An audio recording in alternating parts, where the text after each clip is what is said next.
कि हे परमात्मा, ये जो आप मेरे को इतनी बड़ी नौकरी छोड़ के राजनीति में लेके आए हो, तो ये इस सफर की, इस राजनीतिक सफर की इज्जत रखनी, इसका मान सम्मान रखना आपके हाथ में। जब आप परमपिता परमात्मा के ऊपर अपनी डोर छोड़ देते हो ना, तो उसके बाद वो अपने आप संभाल लेते हैं, आपको बिल्कुल चिंता करने की जरूरत नहीं होगी। 15 दिन का समय था, केवल 15 दिन का, और उस 15 दिन के समय में जो अपार आशीर्वाद, जो अपार स्नेह और प्यार मेरे को इस रतिया विधानसभा की जनता ने दिया, मैं उसको मरते दम तक, आखिरी सांस तक नहीं भूल सकती। मैं तहे दिल से आप लोगों का धन्यवाद करती हूँ, क्योंकि सारे ये कहते थे बोला कि भाई इनकम टैक्स में इतनी बड़ी अफसर रही है, भैया आम आदमी के नहीं, इसका क्या वो रहेगा। मतलब भाई मैं भी तो इंसान ही हूँ, ऐसा क्यों सोचते हो? बल्कि ये क्यों नहीं सोचते कि भाई ये तो हमारी ऐसी प्रतिनिधि रहेगी कि जो आम आदमियों में आम के जैसे और घास में जाके घास के जैसे हो जाती है। अधिकारियों से काम लेना कोई आसान बात नहीं होती। कि अगर इसके अंदर ये गुण है कि ये अधिकारी रही है, तो ये अधिकारियों को रोक पे जाके काम ले सकती है। ले सकती है कि नहीं ले सकती है? आज तक आप ये देखो कि 2014 के अंदर मैंने विधानसभा का चुनाव लड़ा और आप लोगों ने इतना आशीर्वाद दिया कि 50,500 वोट मेरे को मिले थे उस समय में। और आज जो ये कांग्रेस पार्टी के उम्मीदवार हमारी जमानत जब्त करने की बात कर रहे हैं, उसमें भी चुनाव मैदान में थे। जरा झांक के देख ले उस समय कौन सी पोजीशन आई थी इनकी। मैं तो नई नहीं थी, मैं तो फिर भी दूसरे नंबर पे आके तीसरे नंबर पे थे उस समय में। तो इसलिए ज्यादा घमंड नहीं करना चाहिए। हम तो सब कुछ जो भी बात करते हैं परमपिता परमात्मा से डर के करते हैं। जमानत जब्त हो जाएगी ये कह रहे हैं वो, क्यों भाई?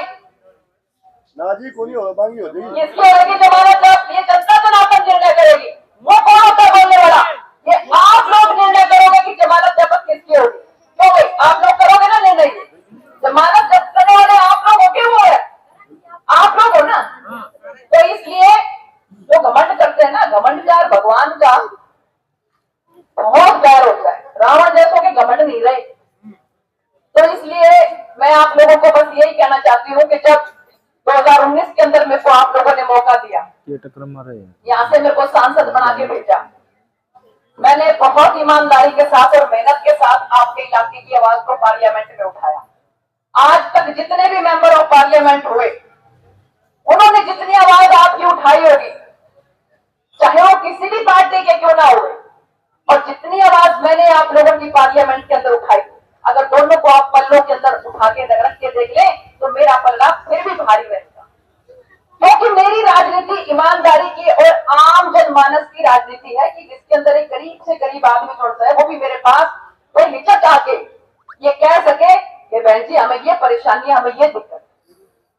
और इसलिए ऐसी ऐसी मांगे 15-15, 20-20 साल पुरानी जो सिरसा वाले कह के थक लिए थे, कि सोच लिए था कि बस हमारे तो घूम घूम के हमारे तो गोटे धोखे अपनी हम जा सकते हैं, ये काम नहीं होने वाले।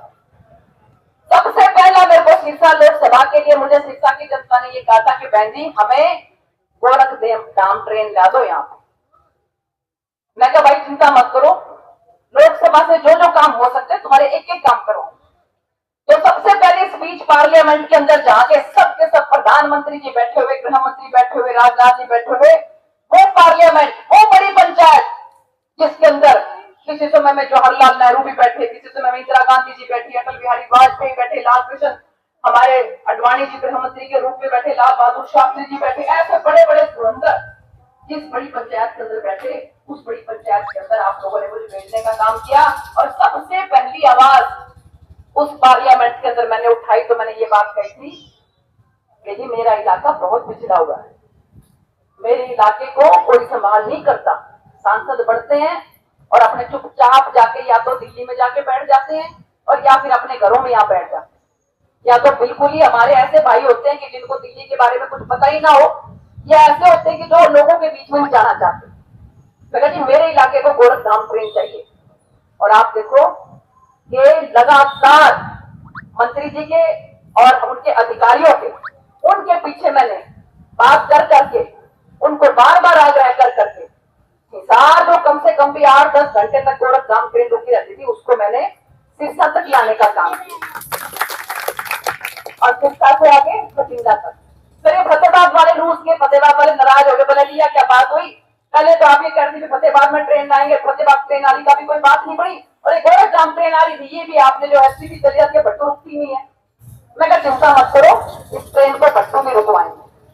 और उसके बाद वो ट्रेन अब भट्टू में रुकने लगी, कहीं रुकने लगी, अब भट्टू रुकने लगी ना वो ट्रेन। इस इलाके को ट्रेन के साथ, बल्कि लोग तो मजाक में मेरे को ट्रेन सखी कहने लगे, रेल सखी कहने लगे, भाई रेलों की रेल बना दी बोले अभी हमारी सांसद ने। और इसके बाद आपकी कोटा, हमारे बच्चे यहाँ से पढ़ने के लिए जो जाते थे कोटा में, माँ बाप दिन रात मेहनत करके जिन बच्चों को ये सोचते थे कि उनकी कोचिंग कोटा में जाके हो, और उनको आपको पता है कितने धक्के खा खा के तब बच्चों को छोड़ के आते थे। अब वो ट्रेन सिरसा से शुरू होती है, ट्रेन वहां से स्टार्ट होती है, आप आराम से जाओ, अपने बच्चे को बिठाओ और उसको कहिए बेटा जाके फोन कर दियो भाई तो ठीक ठाक पहुंच गया। और वही ट्रेन सालासर धाम जाती है, वही ट्रेन आपकी खाटू श्याम दर्शन के लिए जाती है। कितने दिनों से कहते थे जी हम खाटू श्याम दर्शन करने के लिए जाते हैं, कोई ट्रेन हमें ऐसी दे दो। और कोटा वाली ट्रेन आपकी सिरसा से चलती है और खाटू श्याम दर्शन आपको वहां पे करवाती है। नॉर्थ ईस्ट जो इतनी दूर पूरे हिंदुस्तान का कोना, उस कोने तक पहुंचने वाली त्रिपुर सुंदरी ट्रेन, वो ट्रेन हमने चलाई। 5 आपके रेलवे स्टेशन पूरे सिरसा लोकसभा के, सिरसा, डबवाली, कालावाली, भट्टू और नरवाना, 5 रेलवे स्टेशन आप जाके देखो। भट्टू रेलवे स्टेशन की काया पलट हो रही है कि नहीं हो रही? हो रही है ना। तो ये ऐसे काम जो एक मेंबर ऑफ पार्लियामेंट को करने चाहिए, वो करने में भाई मैंने कोई कसर नहीं छोड़ी। और उसके बाद आपके यहाँ कितने एक्सीडेंट होते थे इस हाईवे के ऊपर? 5 हाईवे बनवाए मैंने आपके, कांगड़, बड़ोपल, खाराखेड़ी, दरियापुर और हाथपुर।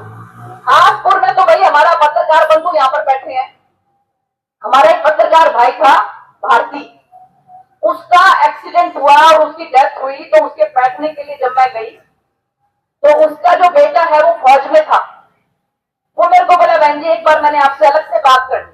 मैं कहा बेटा कोई बात नहीं बताओ। वो अलग से जो है मेरे को लेकर गया और मेरे को बोला, आंसू आ गए उसकी आंखों में। बोले जी मेरे माँ बाप का एक्सीडेंट हुआ इस खूनी चौक के ऊपर, हाथपुर चौक के ऊपर। 2 साल पहले मेरी माता जी तो उसी टाइम चली गई और मेरे जो पिताजी हैं उनको एक्सीडेंट में कोमा में चले गए और 2 साल कोमा में रहे। हमने सेवा करी उनकी, लेकिन वो बचे नहीं। तो मेरी आपसे ये प्रार्थना है कि यहाँ पर ऐसा पुल बनवा दो कि और किसी का एक्सीडेंट ना हो और किसी के साथ कोई ऐसा नुकसान ना हो। मेरा दिल इतना एकदम से फंसी गया, मैं कभी कमाल हो गई है तो मेरे को तो तुम पहले बताते तो मैं पहले करती ये काम। और उसी दिन मैंने ठान लिया भाई जो हो गया तो हो गया, आगे यहाँ पर कोई एक्सीडेंट नहीं होने देंगे हम। तो भाई वही अफसर जिसने ये लिख के दिया था कि यहाँ पर पुल नहीं बन सकता, रिकॉर्ड टाइम के अंदर हमने वो हाथपुर का चौक पर पुल बनवाने का काम किया। आज वहां पर वो जो हाथपुर की जो समिति है, जो कि कम से कम 50 गांव के जिसके अंदर अलग अलग पदाधिकारी हैं, वो बिना मेरे को बताए अपने आप दिन रात चुनाव प्रचार में लगे और वहां पे उन्होंने दफ्तर खोल रखा है। मैं तो जाते जाते देखा, मैं ये दफ्तर खोल गया, बोले जो उन्होंने खोल के रखा हुआ है।